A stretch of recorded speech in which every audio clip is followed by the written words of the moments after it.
Hi. So my name is Paul Boehnke, and I'm a certified life coach, and I sort of specialize in helping solo entrepreneurs really overcome the negative self-talk that is at the root of things like procrastination, perfectionism, worry. And I want to help them have more impact in the world, make more money, and frankly, have way more fun. Now, I am here today with Jim, and we will be engaging in a real coaching session around a topic that's pretty important to Jim. In this case, it's courage around marketing.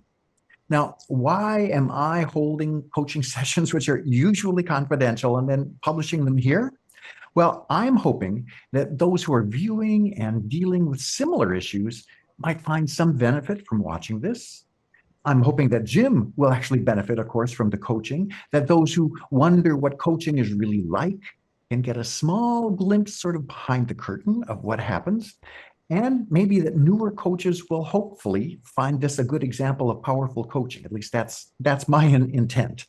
Now, Jim and I have not worked together before, so this is all new to both of us.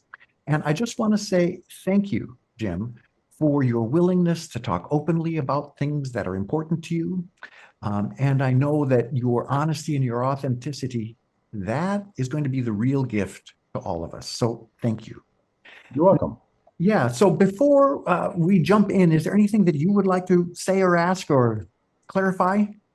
No, I'm just glad to be part of this. If in fact it serves anyone else in the world of people who are coming to you to enhance their lives, to make their lives larger, I'm glad to be part of that. So thank you for asking that. Well, great. Thank you, Jim. So, well, let us just dive in. So, you had mentioned something about courage around marketing. Tell me more about Yes, sort of this topic that you'd like to explore today. I have taken on in the last 3 years becoming a professional coach, Okay. focusing on two things. The first is focusing on the heart math models of coherence in the autonomic nervous system and incorporating feelings much more into the analytical thought processes. But what I find in talking to many of my clients in my other business, which is financial services, who are attorneys and engineers and architects, I notice that they seem to get stuck on things in life, but they're operating from their heads and from their self-talk. So one of the things in my own training for myself and in trying to help my clients is to be clear on what my self-talk is. So I don't infect the conversation inappropriately with my stuff.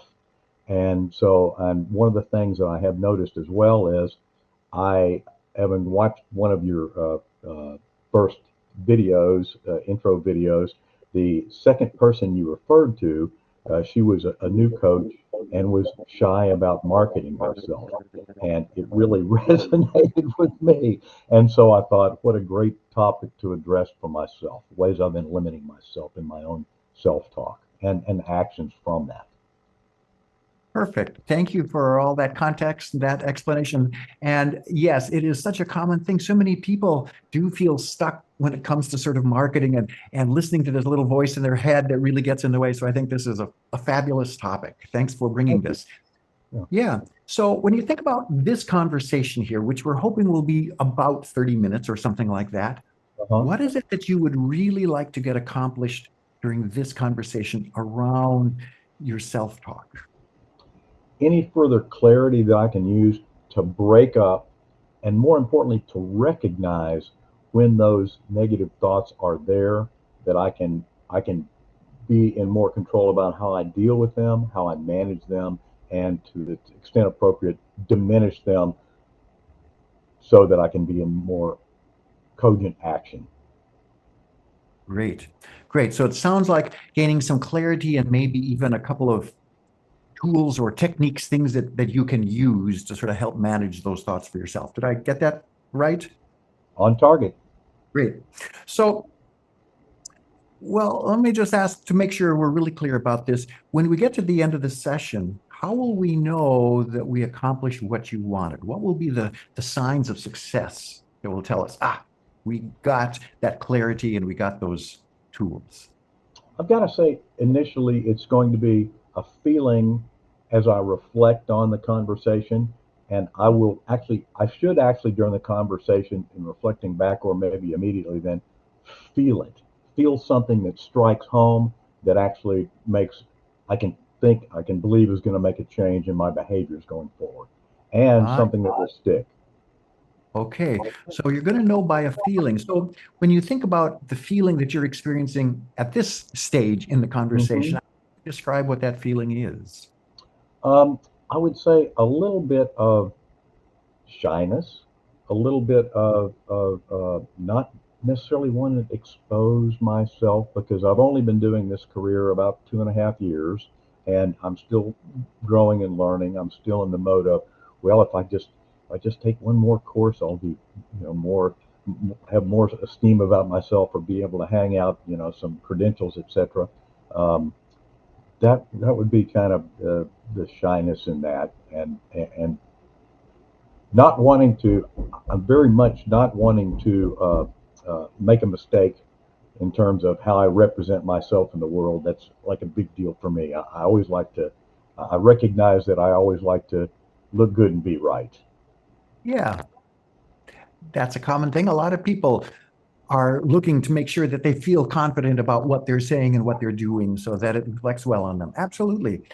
You mentioned you're sort of feeling a bit shy about things at the moment, not wanting to expose yourself. Yeah. When you think about the feeling that you would like to have at the end of this conversation, how would you describe that feeling?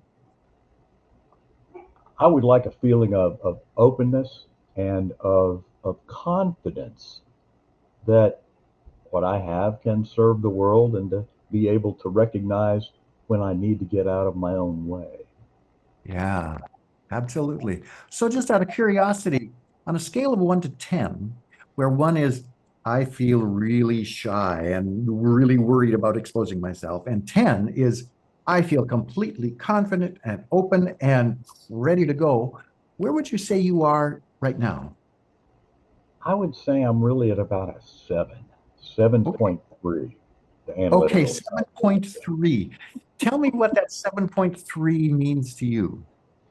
It means I've got the intention, I've got the drive and the recognition of how I could be of service, but that 2.7% is the gap that's keeping me,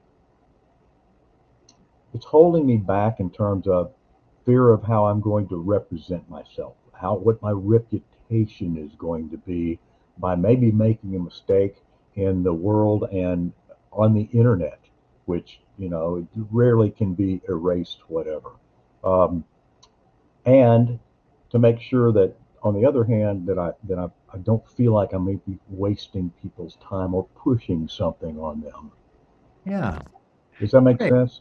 Absolutely, absolutely. So it seems like you're doing relatively well with this Mhm. shyness versus confidence, but sort of where we're lacking is the amount of confidence that you feel really will represent you well. Correct.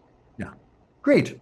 So why is achieving this sense of confidence and openness in your ability to do this? Why is that important to you? It's just an innate sense that I've, to some degree, to use a biblical metaphor, that I've been hiding my light under a bushel basket. Mm. That it's that I'm put here for more than that on this planet. And given the fact that I'm 73, my mom's only 96, still working and uh, living in a two-story house and driving herself around. I've got a long time to go, and I just want to be of lasting service to people and lifting them up. And it's really an internal imperative that's driving Yeah. it. That's great. Thank you for sharing that. This sense that you are here for more than what meets the eye. Yeah, yeah. That that there's a legacy here that you're being called to leave. That's why this is important.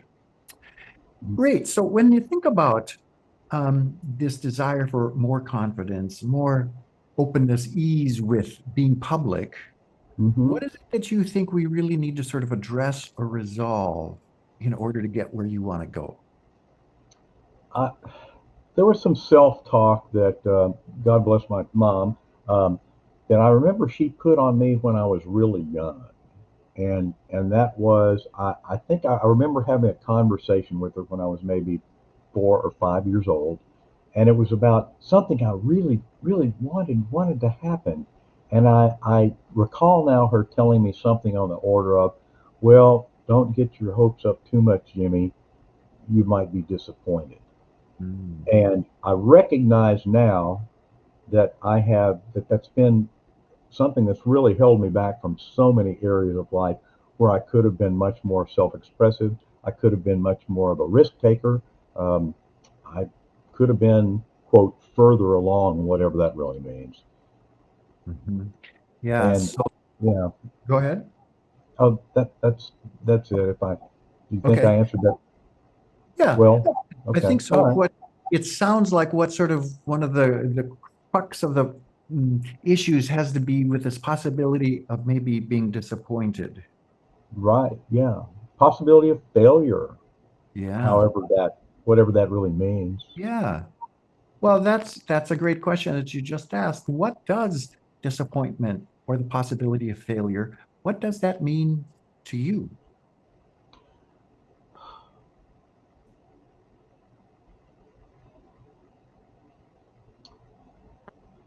It actually means judging whatever I leave an individual or a series of individuals in my coaching and what I attend. It means negatively judging myself. I may, there'll be always be critics. There'll be some that like what I do and some that don't like what I do, but it's being my own critic that is, in fact, my biggest challenge. Yeah. Yeah. And so how true would it be to say that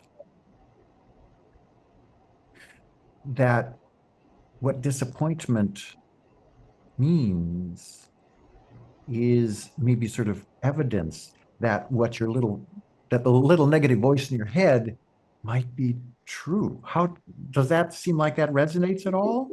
It does, and in the vein of trying to extract out of reality what one thinks is so, Yeah. I think I can easily do that really in every coaching situation or every other life situation if I choose to.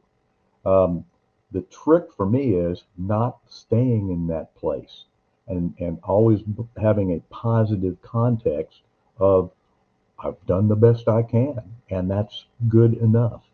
That's the space I'd like to operate from more consistently. Yeah. And so this question might be a little bit redundant, but I'm just going to ask it Well, go anyway. ahead. So what is it that's keeping you from being in that space today?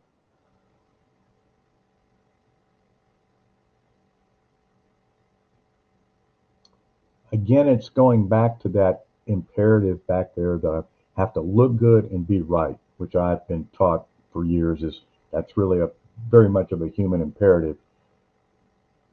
And I notice that I'm still attached to that to the point that it slows me down. It's like an anchor that I recognize and realize is there, but I haven't really totally let go of that chain.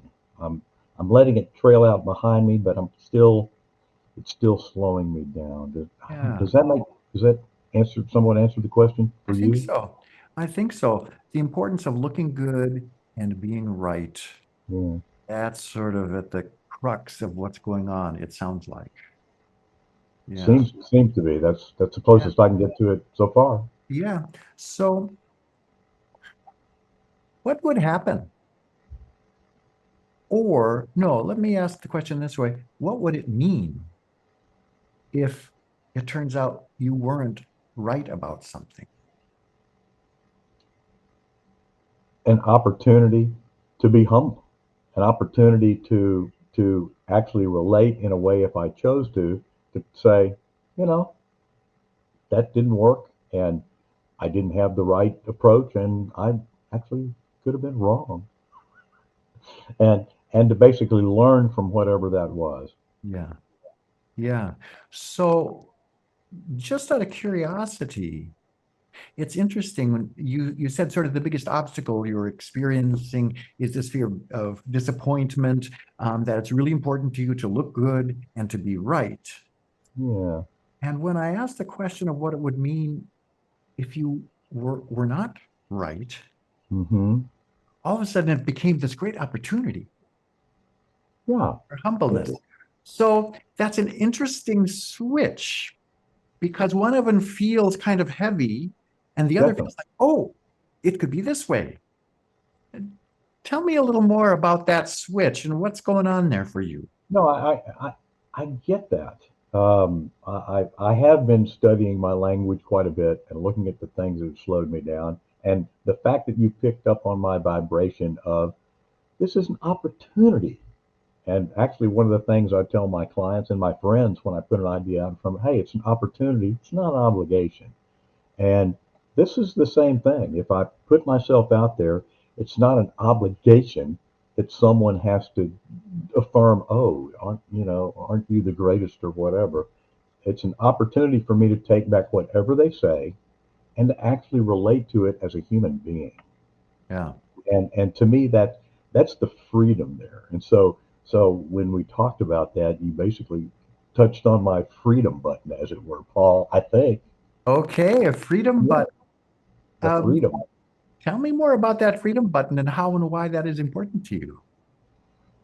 It's you get to a point in life where you've done it all, the money, the job, the career, the marriage, the kids, and you get to a point in life where you go, there's more there. And I've taken it on in the past. I took it on as kind of a scrambling kind of what is there more. But as I've done this more of the coaching studies, and part of the coaching was actually I recognized going in for myself, for my own self development, for my own, I'm going to call it spiritual development, because I believe that I'm a spiritual being. I just happen to be in this earthly meat machine body for now. Um, and and I can always feel the difference. And you just sparked it, where I was focusing on that heavy side of that earthly mortal ego that needs to be right, and all of a sudden you again hit that freedom button where it's expansive in terms of what I can express for myself. My belief is that my vibration, the highest vibration that I can generate, will in fact, in some form or fashion, become viral in the world, maybe one person at a time, and that's fine.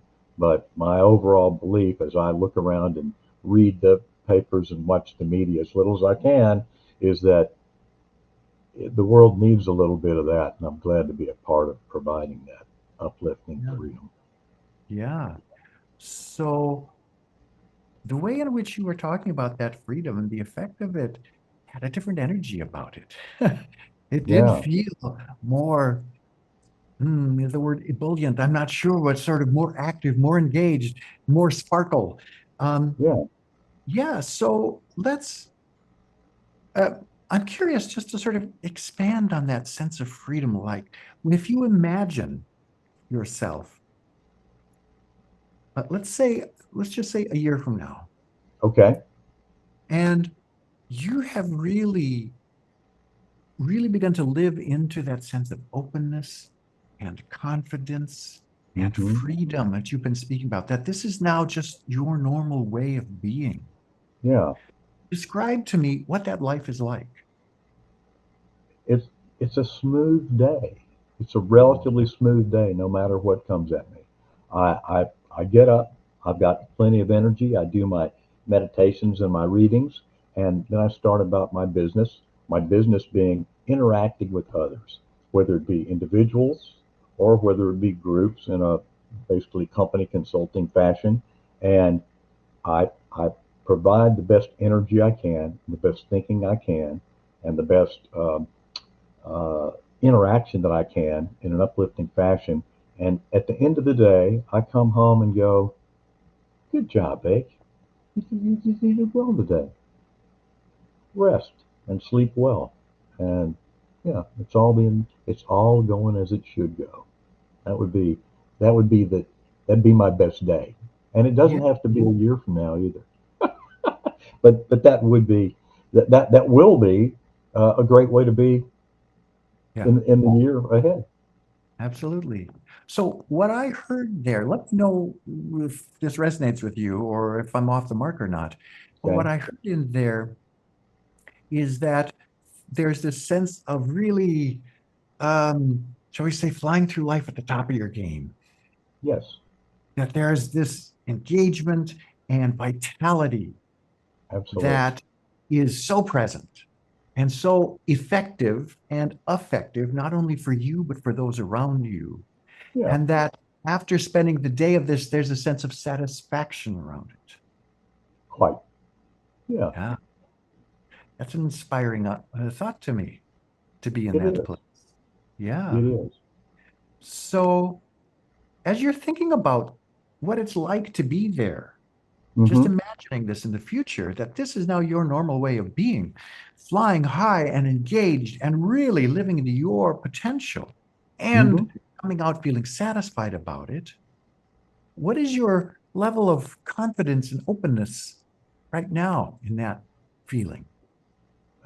It's delightful and it's infectious. The future is infecting me right now. Oh, say It's more about coming how. on right now, and it's growing right now. I'm living into it in this moment. Wow. Yeah, Okay. and So, thank you for touching that. my pleasure. So here you are living into that in this very moment. Mm-hmm. What does that mean about what you came here feeling were blocks? It means the blockage was all made up. I just Oh, made it all up. okay. I stood in my own way. I just choose to stand aside that blockage part and to let the freedom fly or fly. Wow. So these blocks that you came to this conversation with, the Mm-hmm. sense of shyness, the sense of sort of, Mm-hmm. sure, am I being right about things? All of a sudden, these have just, it sounds like just sort of dissolved. Yeah, yeah. And this conversation, I knew the seeds were there. I'd been working on them, and Yeah. they'll arise again. But you've given me the great confidence, and you sparked that feeling in me that I can regenerate at any moment if I choose to, Yeah. and I intend to choose that always. Let me put it like that. Great. Yeah, Absolutely. That makes perfect sense. And I love yeah, the choice of word you use with intend to, because well, life is what it is. You know, it is we have good days and then we have, shall we say, better days. right. So if we assume for the moment that at some point those old habitual thoughts are sort of going to be coming back, Oh yeah. what are you going to take from this conversation as a tool that you can use to bring yourself back to the feeling you're having now? Well, in talking about it and you reiterating them back to me, I can now more easily see that they're occurring. And as Okay. long as I can see that they're occurring, I then have the choice of brushing them aside versus not seeing them and stumbling around over them, which is really what I find most people in the coaching realm tend to do. They know the answers, but they stumble over their own solutions. Hmm. Wow. That's pretty powerful. That's pretty powerful. And the power of choice that that awareness gives you. Right. Phew, that's such a big thing. It is so easy for us to feel victimized by situations and circumstances. Quite. But it sounds like you are aware that the way you perceive your experiences is a choice that you make. And context is decisive. It is everything. Yeah. And that's the reason language and self-talk are so critically important, I Yeah. believe. And That's I've great. found in my experience, both for myself and for others. Absolutely. Absolutely. So as you think about us approaching the end of our conversation here today, Uh-huh. curious to know to what degree you think we have sort of begun making progress in finding that openness and that confidence and that new way of being. Oh, absolutely. I mean, that's been my experience is that you help me.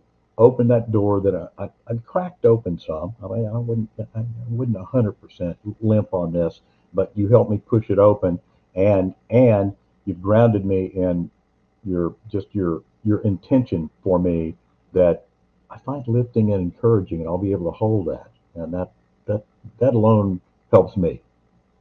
Knowing Great. somebody else is on my side, I think is really one of the best values of a coach. Yeah, absolutely. That is good. Which also sort of brings up the whole idea of accountability, which is a fairly common thing that coaches talk about a lot. Right. Um, how do we hold ourselves accountable to what we want when the old habits come calling? What are some tools that you can use for yourself to help keep yourself accountable to make sure that you're, shall we say, looking towards the light rather than the dark? Uh-huh. Well, I have coaches of my own, and I've got a mastermind group that I can share virtually anything with, and do it with a confidence that I'm not going to be shamed or looked down upon or made bad and wrong, because they operate from the same kind of frequency of we're all human beings at the same time. So that's part of it. And but for me, it's like and those accountability groups occur every well, the mastermind groups occur once a week, but I look at and kind of track and monitor my growth in virtually every conversation that I have. When I walk away from a conversation, the first thing I ask myself is, in my conversation, did I make my life larger, or did they make my life smaller? Mm, And it becomes almost a very digital reflection back as to what I accomplished, if you want to yeah, call it accomplishment, what I right. stood on, put it like that. Yeah. Great. So it sounds like you not only have some external support for Yes, accountability, it sounds like you also have some pretty strong habits and self-discipline for internal accountability as well for this. I've worked on it, worked on it, and worked on it, and it's coming to light, coming to fruition. That's great. So I'm just curious, Jim, what do you need to help make this session feel complete for you?